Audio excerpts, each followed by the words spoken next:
somebody said this yesterday. You know, you go, Steiny, what's the goal? And I said, oh, you want to make the playoffs. Make the playoffs next year, ideally as a 6 seed. Is that Curry's goal in his mind and in his heart? But is he training and working out, whatever, after the Olympics, just to make the playoffs? If I ask Steph Curry right now, I can give you the 6 seed right now. I think he takes it. Oh, now that, okay. All right. And I think we also have to allow for the fact. He would take it, but that would not throw a party.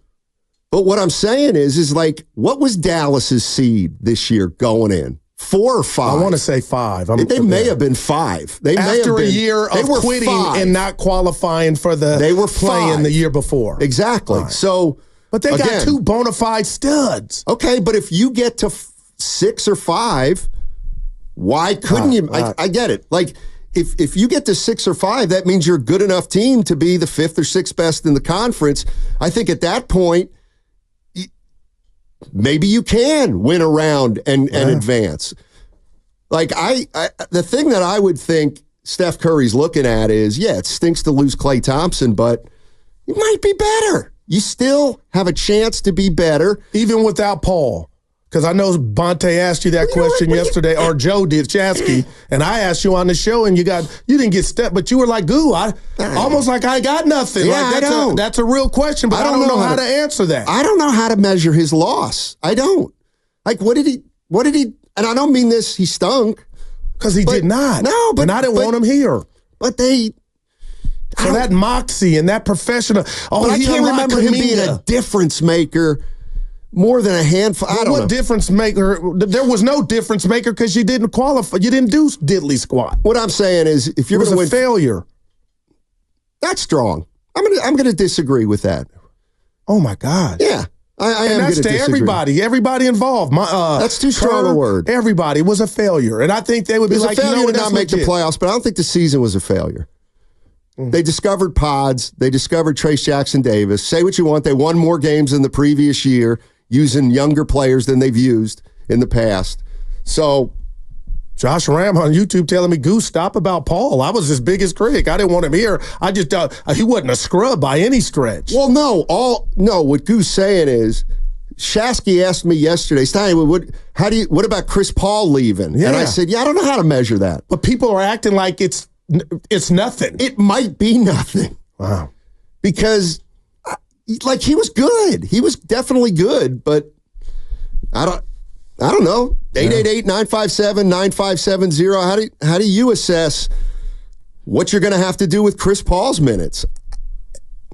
I don't know. I kind of don't know. And what I know with Klay what you'll need to replace and what his replacement or replacements might do better than him, but Chris Paul, to me, is a little bit different. Yeah, I got a soft spot for Pod, Santa Clara, Lil D. But let's just say he was your starting 2 guard, or it was Moody or Melton. Okay. Steiny, you're still tiny. Yes, that's a fact. I don't like that along with the chef. Yeah, I agree with that. And I agree with that. In fact, I have some 1, 2, 3. Size matters. I got 4 concerns about the Warriors. All right. If you want to jump in here, 888-957-9570. We're talking about the Warriors. They still have 3 decisions to make this offseason, at least. 3 guys are eligible for extensions: Kuminga, Moody, and then Steph Curry. Then Steph Curry on August 6th is eligible for a 1-year extension. How are you handling each of those 3 situations? 888-957-9570. All right, Goose. So from a basketball standpoint, I think the Warriors right now have 12 guys under contract and 2 guys who are kind of hanging there who may, let's not count like a Santos or your guy Quentin Post. Okay. But, the top 12 is fairly locked in. Yeah. My number one issue, I have the 2 biggest issues I have with this team are still kind of the issues of last year: size and athleticism. That is cryptic for a hoop team. Have they addressed size?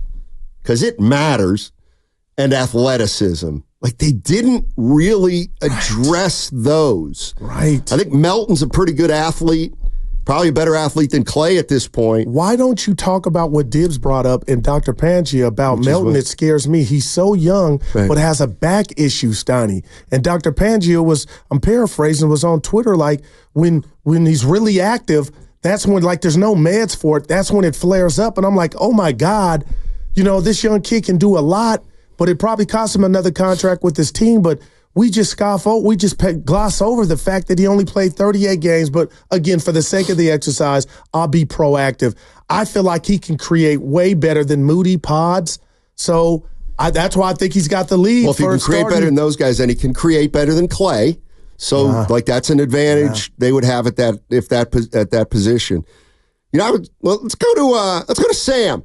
Sam's in Dallas. Sammy the Bull. Hey, Sam, what's going on, man? How you doing? I'm good. What about you? Dynamite. What do you got, buddy? Oh, I just wanted to talk about the Warriors and what the pieces that they have moving forward. I think we're in a good shape right now. All right. I think what we have to look at is what Dallas did last year. They were a mid-team 4 to 5, 6 seed. They were a decent team. Nobody really saw them going to the finals, right? Correct. But they made a big move at the trade deadline, and you see what happens. And I think that's what we can do right now. But I think we need to slow down on the bigger names, and we need to focus more on, like, the role players. And I got a couple names for you. Paul Reed. I mentioned Paul Reed to Evan. Evan, is that true? He could put on a lot of different bigs. He could put him on Giannis, AD. He's athletic. He runs the floor. Al McGee, bringing him back. He's got great energy. Yeah, he runs up and down the court. He's a great chemistry dude. Also, Brook Lopez. Sadiq Bey, he's still out there. Gordon Hayward.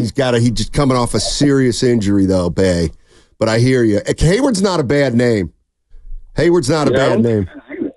I think we have the size and athleticism that we're looking for already. It's just these players have to be more invested. Like Andrew Wiggins, we need him to no doubt. Maybe he can't be the player he was in 2022, but I feel like he can give us a good 20, 25 minutes. And with the rise of Jonathan Kuminga, I think putting those two together with Trace Jackson-Davis, we have the size. We just need guys to fill out this roster so we can look like a decent team that can somewhat compete. Appreciate it, man.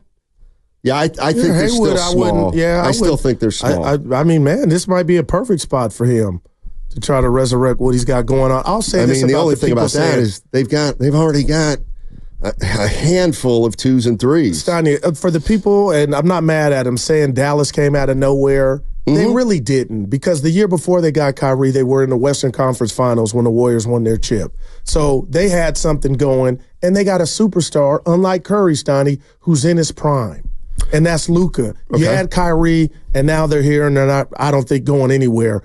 They're going to be a problem, but it's just size right now has to scare the Warriors. They have to know. Right, and listen. That's why I feel like Looney's going to get on the court. I mean, he might, but they lose athleticism if he's on the court, and he can't play with Trace Jackson-Davis. What's up, E? Little piece of news that just came in from Adrian Wojnarowski of ESPN. The latest 2021 NBA draft class #1 overall pick, Cade Cunningham, has agreed to a 5-year, $224 million maximum rookie extension with the Detroit Pistons. Could be worth as much as $269 million.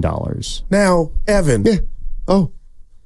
Again, too short. Don't hate the player or hate the game. Of course not, right. Cade Cunningham, I love him, but he's done nothing to deserve this. Just like Jason, what are we the money is, and that's why you're saying, Curry could be making 70. Who the hell? Steiny, it's out of control. Do I sound like a hater? Cade hadn't sniffed the playoffs, 5 for 224. What would you have done? No, I could see him sitting home playing PlayStation like I ain't got to go work out. Like I made already. The point is the money is out of control. There used to be. God. Do you know that rookies in the NBA there used to be no salary structure? Okay. And a guy could come into the league, never play a game, and make $60 million. Like Donyell Marshall came into the league and made, like, his first contract was like 8 years, $40 million. Biggest player of the year. Right, before he ever played a game.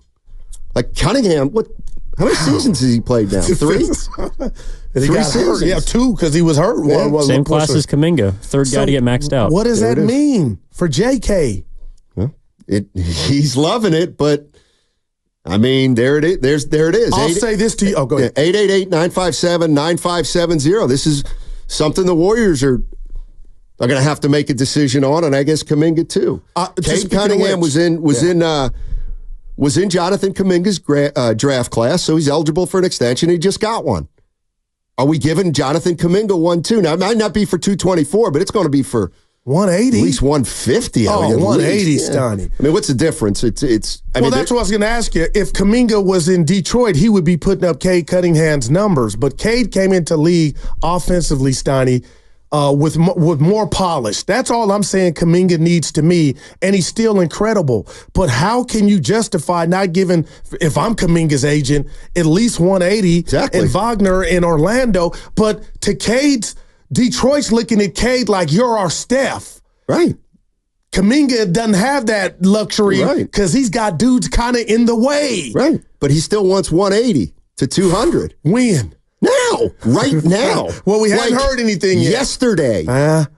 This is one of the things. He ain't pulled an Ayuk, which he can. Listen. He still has time. Hey, this is one of those things that wow. This is so much people do not take this into account. Jonathan Kuminga wants to get paid now. He's seen Evan offhand. So who's been paid? Wagner, Cunningham, Scotty Barnes, and Scotty Barnes. Oh my gosh! Have all gotten paid more than 200 bills. They've all gotten 5-year rookie maxes. Now he might not get that, but he's gonna want 180. Keep an eye on Evan Mobley, who's also in the same class. Exactly. And he's a big part. So it sounds like you mentioned, would you take them over Kuminga? Who? The three that you mentioned. Cunningham? Barnes. Yes. Oh, I love Barnes. Yeah, yes. Barnes, Cade, and Wagner. I would take all three right now over Kuminga. I probably would too. But that has nothing to do with what the Warriors got. He's their future. Exactly. So is there a decision? Is there a decision to be made on Kuminga? And let me tell you something, when you see guys in your class getting broken off that kind of money, it's like you want to get paid now. It's like Ayuk watching all the receivers get paid. There you go. Oh, boy. 888-957-9570 is the number. What do you do with Kuminga? What do you do with Moody? And what if Steph Curry wants a 1-year extension, which you can give him on August 6th? Let's go to... I'll just throw this question out there from the Xfinity mobile text line. 925. Would you rather have Klay Thompson or Buddy Hield this season? Klay Thompson. I can do it. Yeah, Klay Thompson. What's your answer? Klay Thompson. Hey, wow. I appreciate that. What's your answer? Probably Klay. Oh, my God. I said probably Klay. Oh, I'm shocked. I just thought you were going Buddy. Well, I mean... See, that's disrespectful. It's not disrespectful. It's why is it disrespectful? Because of course, Klay Thompson's had a better career than Buddy Hield. Okay, no. Klay Thompson's going to the Hall of Fame. Steiny, but you put Klay Thompson's year on an autopsy table like you do no other player. The bottom line, when it was all said and done after 82, Klay was available. He shot 39% from three, and he averaged 18 points. Buddy Hield didn't sniff that. That's all. That's what I'm saying yesterday. Be careful what you wish for the Warrior fans, the section of fans that think Klay is just a stiff. He'll always be a ghost of what he used to be. Yeah. But he averaged 18. The only difference is that shoot. Yeah, the only difference is that I look at things objectively, and you're very emotional. Would you rather have Klay Thompson or Buddy Hield this season? I said probably Klay, but I'll tell you what, it would not. Well, it would shock me because Klay is in a much better position offensively than he was last year. But wouldn't surprise me if Hield shoots the hell out of it for the Warriors. Yeah. Shoots 40+%. And then I mean, listen, let's say, okay, in a vacuum. Because he can shoot. Buddy Hield can shoot. In a vacuum, next year, both Klay and Hield shoot 10 threes a game, and they both shoot 40% from three. All I want to know is if they both shoot the same amount of threes at the same percentage, which they have a lot, why would Klay just be better than Buddy Hield? What does Klay do so well that makes him better than Buddy Hield if they both end up being the same kind of three-point shooter? Yeah, it was just the natural fit of he's already this is who he was born in this offense. Well, maybe Buddy Hield report, right? But you know, Clay was not himself last year. Well, now we know why. Exactly. And